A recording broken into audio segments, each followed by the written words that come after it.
هي الحلقات تحفظني بآيات من القرآن، هي الحلقات تملأني بحب المصطفى العدنان، هي الحلقات تحفظني بآيات من القرآن، هي الحلقات تملأني بحب المصطفى العدنان، وأخلص نيتي دوما لرب واحد ديان بروح ملؤها طهر. Sure El-Enfal tefsiri 43. ayetin başlap okuyumuz inşallah. Bismillah, elhamdülillah, ve salatu ve selamu ala Resulillah ve ala alihi ve sahbihi ecma'in. Esselamu aleyküm ve rahmetullahi ve berekatuhu. Tövende dehtanlığa İbn-i Kethir Rahimahullah'ın Kur'an-ı Kerim tefsiri, Uygurca tercümesi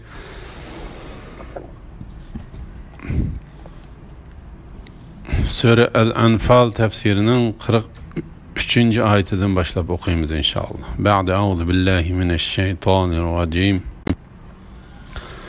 Ey Muhammed sallallahu aleyhi ve sellem, öz vaxtida Allah düşündü sana ulanı, yani düşmanlarını az gösterdi.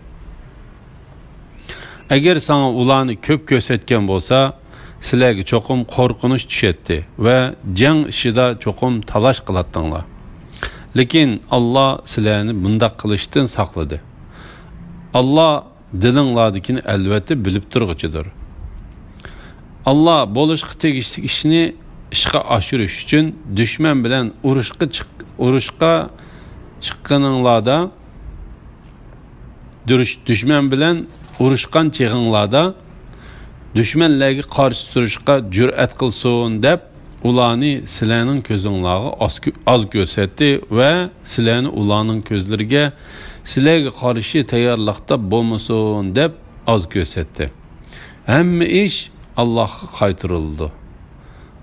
Allah o'zi xohlagancha hukm qiladi. Alloh taolaning har bir tarafdagi qo'shinni qarshi tarafga az ko'rsatganlik to'g'risida. Mujahid mundaq deydi. Allah Peygamber aleyhisselam'a düşüde Kureyşlerini az görsetti. Bu düşni sahabelerine yetkizdi. Şunun bilen bu Müslümanların uruşqa bolgan rağbeti açtı. İbn İshaq ve bir qancha kishilarmi mushunun o'xshash dedi. Agar sana ularni ko'p ko'rsatgan bo'lsak, sizlarga cho'qim qo'rqinish tushadi.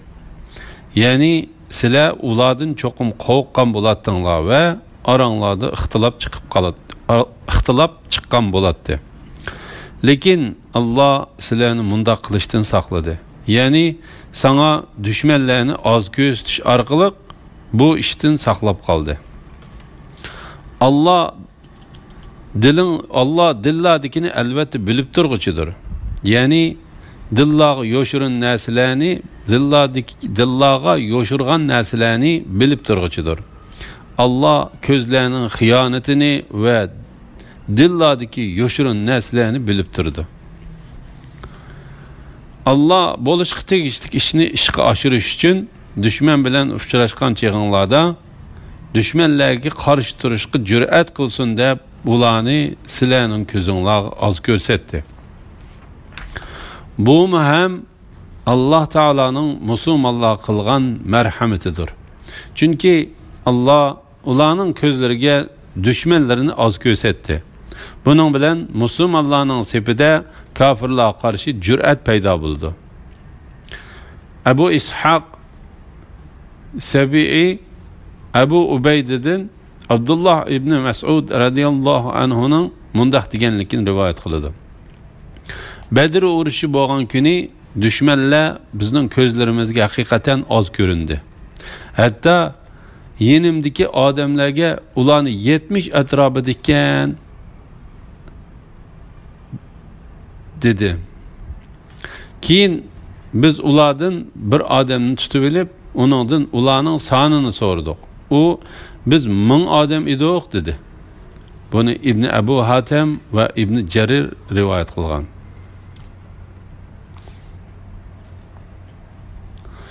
Bu ayet hakkında ibn Abu Hatem Ekrime'nin mundaq deganligini rivoyat qiladi.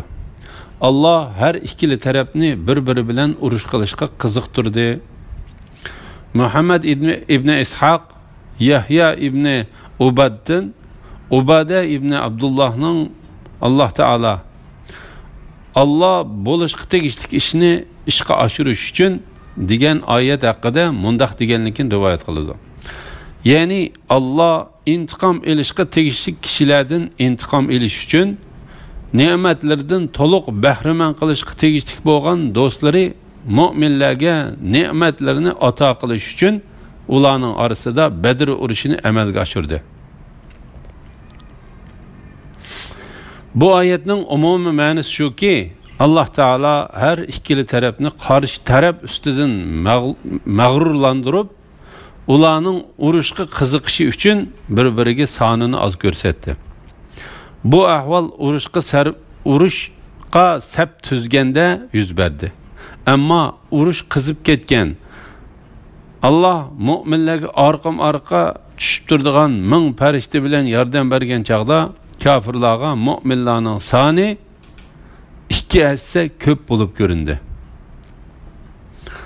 Allah Taala bu vaqtda mundaq deydi: "Ey Yahudilar jamiyasi, Badrda jang uchun uchrashgan 2 guruhda sizlar uchun ibrat bor. Biri Allah yo'lida urushayotgan guruhdir, yana biri musulmonlarning sonini o'zlaridek 2 barobar o'p-o'chiq ko'rgan kafirlar guruhidir." Ya'ni Allah kafirlarga qo'rqinish selish bilan ularni urushdan qo'l yig'dirish uchun kafirlarga musulmonlarning sonini jiq ko'rsatdi. Allah xohlagan kishiga yordam berib qo'llaydi. Buningda haqiqatan aql egalari uchun ibrat bor. Mana bu 2 oyatning mazmunining birlashishidir. Her ikkili oyat o'z o'rnida haq va rostdir. Cemi medhiye ve hamd sana Allah Teala xosdir. Ey mu'minlar, mushriklardan bir jamoaga, ya'ni dushman qo'shiniga uchrashgan chig'inlarda sabotlik ko'rsatinglar. Muvaffaqiyat qozonishinglar uchun Allohni ko'p yod etinglar. Bütün söz hareketlaringlarda Allohga va uning payg'ambariga itoat qilinglar. İxtilof qilishmanglar. Bo'lmasa dushman bilan uchrashishdan qo'rqib qolsizlar. Kuch-quvvatinglar ketib qoladi. Sabr qilinglar. Allah haqiqatan sabr qilg'uchilar bilan bildidir. Urushning prinsiplarini o'g'itish to'g'risida. Mana bu Allah Taalaning mu'min bandalariga dushman bilan uchrashgan chaqdagi urush prinsiplarini va ular bilan sap tuzgan chaqdagi hayvat bilan turish yo'llarini o'g'itishdan iboratdir. Allah Taala mundaq deydi: Ey mu'minlar, mushriklardan bir jamoaga, ya'ni dushman qo'shiniga uchrashgan chaqinglarda sabotlik ko'rsatinglar. İmam Buxoriy ve Muslim Abdullah ibn Abu Avfad'ın rivayet kılıdı ki Peygamber aleyhisselam düşmanlarga uchrashgan kunlarning birida kun qayrılgıca kütüp durdu. Ondan sahabeler arasida o'rnidan turib mundaq dedi: Ey xaloyiq, sizlar düşmanga uchrashishni arzu qilmanglar. Allah Taaladan amonlik tilanglar. Agar düşmanlar bilan uchrashib qolsanglar, urushda chidamliq bo'linglar. Bilinglar ki cennet qilichlarning soyasi ostidadir. Ondan Peygamber aleyhisselam azroq turib bilib mundaq dedi: Ey kitob tushirguchi, bulutlarni uzdirguchi, ittifoqdosh qo'shinlarni mag'lub qilguchi Allah, ularni mag'lub qilgin. Bizga ularga qarshi yordam bergin.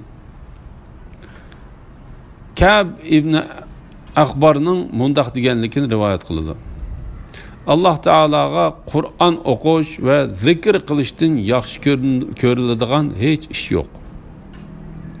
Agar undaq bo'lmasa edi, Allah insonlarni namoz o'qishga va jihad qilishga buyurmaydi. Qaramamsizlar, Allah Taalaning insonlarni jihad vaqtidami zikr etishga buyurib mundaq dedi: Ey mu'minlar, Müşriklardan bir camiaga, ya'ni düşman qo'shiniga uchrashgan chig'inglarda sabatlik ko'rstinglar. Muvaffaqiyat qozonishinglar uchun Allohni ko'p yod etinglar. Düşman bilan yuzma-yuz turganda temkin turishga buyurish to'g'risida. Alloh taolo mujahidlarni düşman bilan uchrashganda mazmut turishga, ular bilan elishganda chidamliq bo'lishga, qaçmaslıqqa, çekinmezlikka ve korkunçaklık kılmaslıqqa, en şu halettimu Allah Teala'nı yad etişke, onu unutup kalmaslıqqa, belki Allah Teala'dan yardım tileşke, şu ehvallarda Allah Teala ve onun peygamberi itaat kılışka, Allah Teala buyurgan işlerini kılışka, toskan işlerden yenişka, özara ihtilaf doğdurmaslıqqa buyurdu. Eğer ular özara ixtilaf qilishsa, bu ixtilaf ularning yengilishiga ve mag'lub bo'lishiga sabab bo'ladi. Kuch-quvvatinglar ketib qoladi. Ya'ni kuchinglar, birlikinglar ve düşmanlarga qarshi bo'lgan jur'atinglar ketib qoladi. Sabr qilinglar. Alloh haqiqatan sabr qiluvchilar bilan birdir. Sahabe radhiyallohu anhumlarning urushda batırlık gözetişide Allah ve onun peygamber buyurgan nesillerini kılışıda, Allah körsetken körsetmelerini çın tutuşuda ilişki tegişlik ülgüler vardır. Bu isil xisletle uladın ilgir ötken ümmetlerden hiç ademge nisip olmadı. Uladın kiyin kelidiganlardan mı hiç kimge nisip olmaydı. Ular hakikaten Peygamber aleyhisselamның bereketi ve o buyurgan işlağa itaat kılış bilen nihayet kısa müddet içinde nurgun insanların dillerini, şerq ve garipteki nurgun ellerini fethi kıldı. Ularның sani başka ellerdeki düşman askerlerinin sanığı nispeten nihayet az turuqluq. Ular Rum, aynı vaktki Şarkı Rim İmperiyası, Paris, İran İmperiyası, Türk, Orta Asya yurtları, Sakalibe İmperiyası, Berbere, Garbi Şimal Afrika'daki halkla yurtları, Habeşistan, hazırki Etiyopya, Sudan, Kıbrıs, hazırki Mısır qatarlıq ellerini ve onundan başka nurgunluğun ellerini tez müddet içinde fethi kıldı. Ve ulanın hemmesini boysundurdu. Neticede Allah Teala'nın kelimesi üstünlüğe erişti ve onun dini başka dinler üstünden galba kıldı. 30 yılga yetmegen kısa müddet içinde İslam devleti şerqten garipke kengaydı. Allah ulardan razı olsun. Ve ulanın hemmesini razı kılsın. Bizni ulanın qatarida meşharagahga yığsın. Allah hakikaten nihayet sehidir ve bendinin tilginini bergichidir. Amin.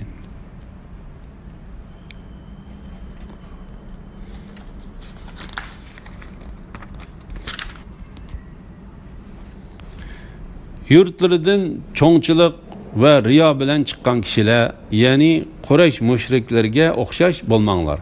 Ula kişilerini Allah'ın yolundan tosudu. Allah ulanın hem işlerini bilgiçidir.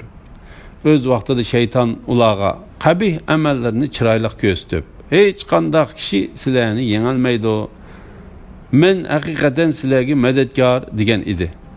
İki qoşun uçuraşkan çağda şeytan arkasıga çekindi ve men sizlerden ada judaman, sizler görmeyotganni hakikaten körüp turwatyman. Men rastlıqla Allah'tan qo'rqaman. Allah'ın azabı qattiqdir dedi. Öz vaxtida münafıqlar ve dillerinde kesili yani şek barlar bulani yani musulmanlarni ularning dini aldı de, yani musulmanlar öz diniga mag'rur bo'lib özlerini yengilmez deb gumon qilib az sonliq turuqliq ko'p sonliqlar bilan urushga chiqdi dedi. Kimiki Allah'a yöneldiken Allah ona elbette yardım berdi. Çünkü Allah galiptir, hikmet bilen iş kılgıcıdır. mushriklarning Badr urushiga chiqqan chog'dagi holati to'g'risida. Alloh taolo mu'min bandalarini Alloh yo'lida urush qilishga, ixlosmand bo'lishga Alloh taoloni ko'p yod etishga buyurgandan keyin ularni yurtlaridan chiqishda cho'ngchilik, ya'ni haqni qabul qilmasdan va riyo bilan chiqqan kishilar, ya'ni Quraysh mushriklariga o'xshab qilishdan to'sdi. Mushriklar o'z-o'zidan faxrlangan va cho'ngchilik qilgan holda chiqqan edi. Abu Jahlga So'di karvoni saq salomat qutuldi, sizlar qaytib ketinglar degan xabar yetkazilganda, u yo'q, Alloh taolaning nomi bilan qasamki, biz Badr suyidan ichib, to'gilarni o'ltirib, haroqlarni ichmagicha, naqshi usulchi bizga nag'ma navo qilib bermagicha orqamizga qaytmaymiz. Shunda qilsak, shu kundagi shonliq ishimiz Arablar mangu ig'izlardan tushirmaydigan dastonga aylandi dedi. Ish uning dal aksichi bo'ldi. Chunki ular Badr suyining yeniga o'zlarining o'limi taqdir qilingan o'ringa keldi. Ularning jasadlari xorlangan, kamsitilgan va haqoratlangan holda Badr quduqlariga, ya'ni mangulik azob o'rni bo'lgan do'zaxlarga tashlandi. Şunu Allah Teala mundaq deydi. Allah ularning hamma ishlarini bilguchidir. Ya'ni ularning nima uchun va nima maqsadda kelganligini obdan biladi. Shunga ularni qattiq jazoladi. Ibn Abbas radhiyallohu anhuma, Mujahid, Qatada, Zahhak va Suddi qatorliqlar Alloh taolaning yurtlaridan cho'ngchilik va riyo bilan chiqqan kishilar, ya'ni Quraysh mushriklariga o'xshash bo'lmanglar degan oyati haqida mundaq deydi. Ular Badr urush kuni Payg'ambar alayhissalomga qarshi urush qilg'ili chiqqan mushriklardir. Muhammad ibn Kaf mundaq deydi. Qurayshlar Makkadan Badrga chiqqanda naqshi usulchilarini va dab dumboqlarini bilan ilib chiqdi. Shuning bilan Alloh taolo bu oyatni nozil qildi. Yurtlardan cho'ngchilik va riyo bilan chiqqan kishilar, ya'ni Quraysh mushriklariga o'xshash bo'lmanglar. Ular kishilarni Allohning yo'lidan to'sidi. Alloh ularning hamma ishlarini bilguchidir. Shayton ularga amallarini chiroyli ko'rsatganligi va ularni mag'rurlantirganligi to'g'risida. O'z vaqtida shayton ularga qabih amallarini chiroyli ko'rsatib, hech qanday kishi sizlarni yengolmaydi, men haqiqatan sizlarga madadkor degan edi. La'nat shayton şu yaman niyetlerini ularga chiroyli ko'rsatib, sizlarni hech kim yengolmaydi deb ham xiyol qilg'izdi va ularning Banu Bakr qabilasidan iborat dushmanlarining fursatdan foydalanib Makkaga hujum qilishga bo'lgan qo'rqinchisini Qurayshlardan ko'tarib o'tib, men sizlarning qo'shninglar dedi. Bu shuning uchunki shayton Qurayshlarga Bani Mudlaj qabilasining boshlig'i Surqa ibn Malikning suratida bo'lib ko'rindi.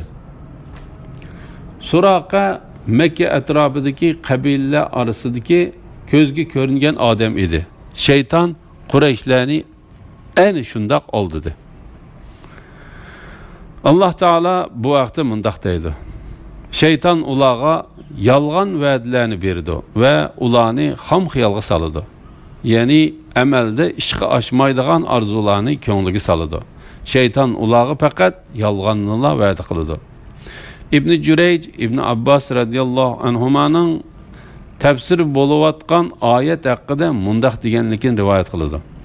Badr urushi bo'lgan kuni iblis shayton bayrog'ini ko'tarib askarlarni boshlab mushriklar bilan birga keldi va mushriklarning dillarida sizlarni bugun hech kim yengolmaydi, men haqiqatan sizlarning madadkoringlar degan ishonchini turg'izdi. Ular urushga kirganda shayton farishtalarning yordamga kelganligini ko'rib orqasiga chekindi va shayton ularga yolg'on va'dalarni berdi va ularni xom xiyolga soladi, ya'ni amalda ishga oshmaydigan orzularni ko'ngliga soladi. Shayton ularga faqat yolg'onni va'da qildi dedi.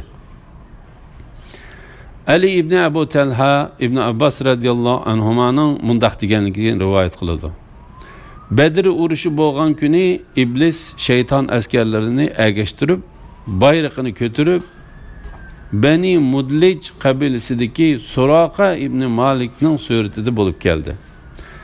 Shayton mushriklarga: "Bugun sizlarni hech kim yengolmaydi. Men sizlarning madadkoringlar" dedi.